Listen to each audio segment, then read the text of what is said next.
Good morning and welcome to another day of Ralston's big adventure.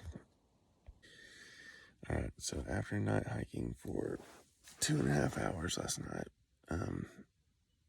I only went 2 miles.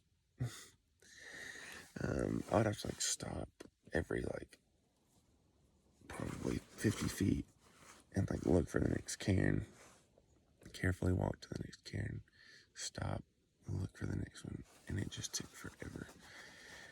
So I only made it 2 miles, but I made it to the worst stealth spot ever. I was able to set my stuff up and get a good night's sleep. But, but sometimes you just gotta do what you gotta do. But I was very aggravated last night. And the AMC is ridiculous for not letting hikers stay in the huts, even if it's just on the floor somewhere.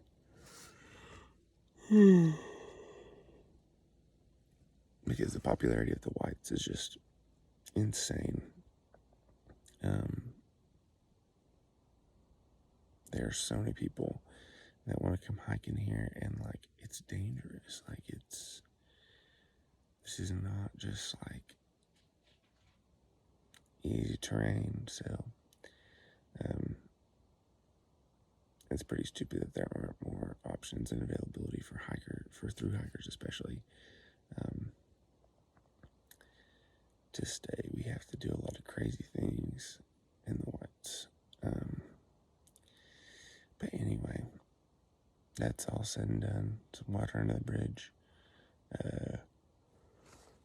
The plan today just to go 6 miles to Pinkham Notch, get a ride into Gorham, and then 0 tomorrow.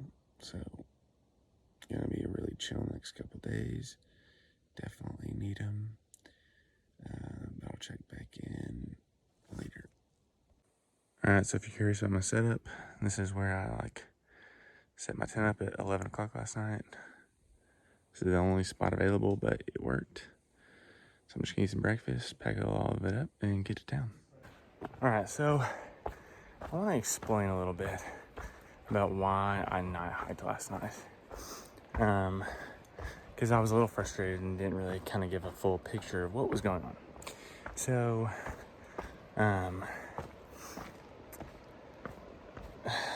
gosh, there were a lot of factors in why I night hiked. But anyway, so let's just start off with it's Labor Day weekend.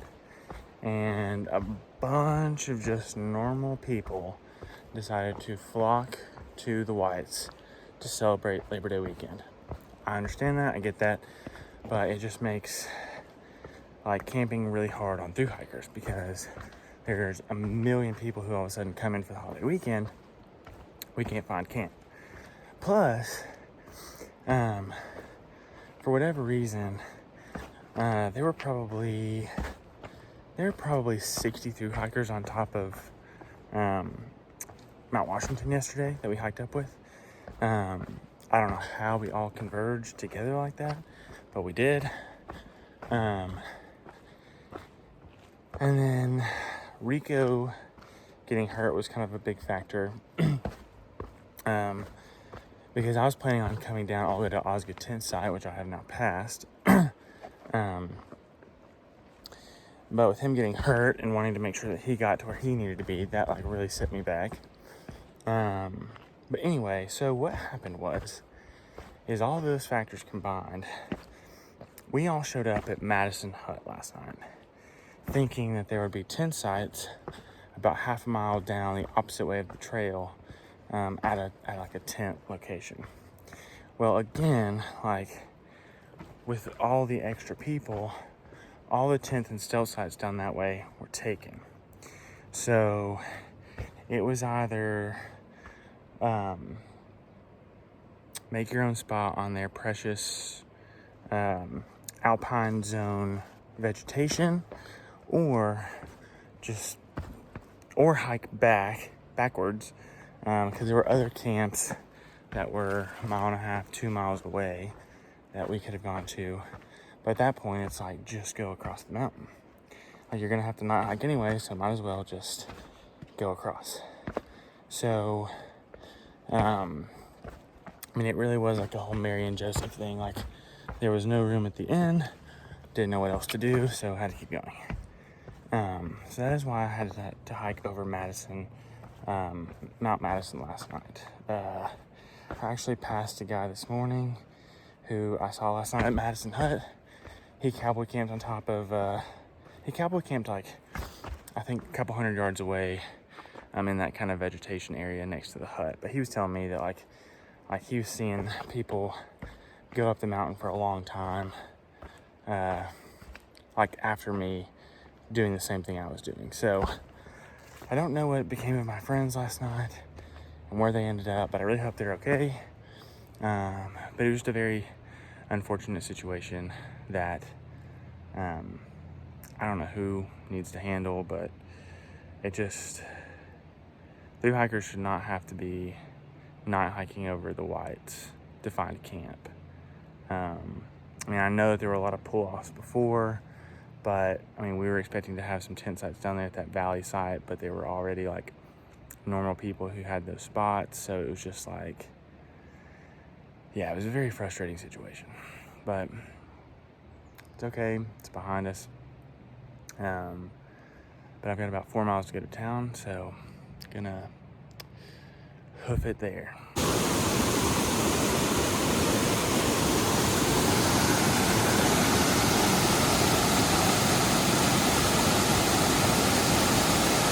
If you're curious about what I might hiked over, that was it right there.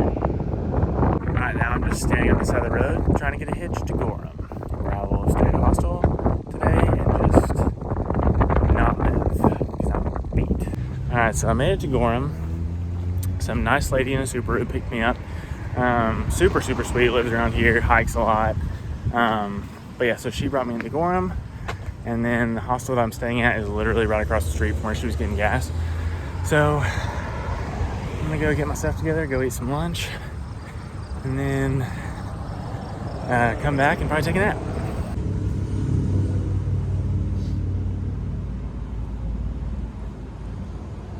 All right, so here we are in Bethel, Maine. We had to go to an outfitter because Dietz over here broke his trekking pole. I'm not. Are you sure you want to hitch right now? No, I'm not. So we just had the most terrifying experience, I think, of our lives. That way. Okay, so we should go over there. Yeah.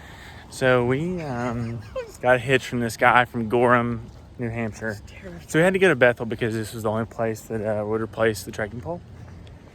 But anyway, so this guy from Gorham picks us up. And we're like, okay, that's no big deal, whatever. So this guy picks us up, and immediately he's like, I was a heroin addict. We're just a mile to the Okay, now we're getting another hitch, but these people seem cool. Okay. All right, so I never did finish my story about our hitch, because we ended up getting another hitch to the outfitter, who then gave us a ride to the restaurant. And at the restaurant, we ended up getting another hitch from a family, from this couple, back to Gorham. And they actually went out of their way. They weren't planning on going to Gorham. But they just were really interested in us being through hikers, so they took us back. So it ended up really working out for us for the best. But yeah, so we literally got in with this guy from Gorham going to Bethel. Like not 5 minutes down the road, he was like, yeah, he said, I was addicted to heroin and spent time in prison. And so me and Dietz were like, oh my gosh, like this, we're gonna die. This is where we die. But Dietz just kept him talking, and he just kind of went through his whole life story. It was really sad, but it was really terrifying that, yeah, just that he picked us up. But it was fun. It ended up working out. He was cool. He gave us a ride. We gave him some money, so it was cool. But definitely just an interesting experience for sure.